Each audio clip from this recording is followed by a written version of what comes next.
اسلام کی مٹھانے کی ہمیشہ، آج بھی ہو رہا ہے، آج بھی ہو رہا ہے۔ دین کے خلاف سازشیں ہو رہی ہے، شعائر اسلام کے خلاف سازشیں ہو رہی ہے، داڑھی اور پگڑی کے خلاف سازشیں ہو رہی ہے، دینی مدارس کے خلاف سازشیں ہو رہی ہے، منبر اور محراب کے خلاف سازشیں ہو رہی ہے، لیکن اس کا مقابلہ ہم خاموشی سے کریں گے؟ یہ میدان میں نکل کر دشمن کے آنکھوں میں آنکھیں ڈال کر یہاں سے پکڑ کر مقابلہ کریں گے، یا اللہ اللہ سے کریں گے؟ کس طرح کریں گے؟ ہتھیار کا مقابلہ ہتھیار سے ہوگا، ہتھیار کا مقابلہ ہتھیار سے ہوگا، جنگ کا مقابلہ جنگ سے ہوگا، اللہ اللہ سے نہیں ہو سکتا۔ جنگ کا مقابلہ دعا سے نہیں ہو سکتا۔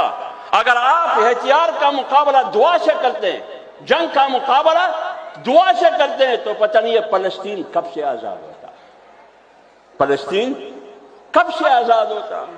کتنی بڑی بڑی دعائیں ہوتی ہیں، لیکن دن بدن اسرائیل کے قبضے میں اضافہ ہوتا ہے، فتح کا نام ہی نہیں لیتا۔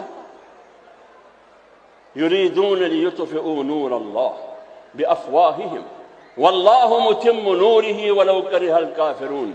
جیسے رسول اللہ صلی اللہ علیہ وسلم کے خلاف تمام اقوام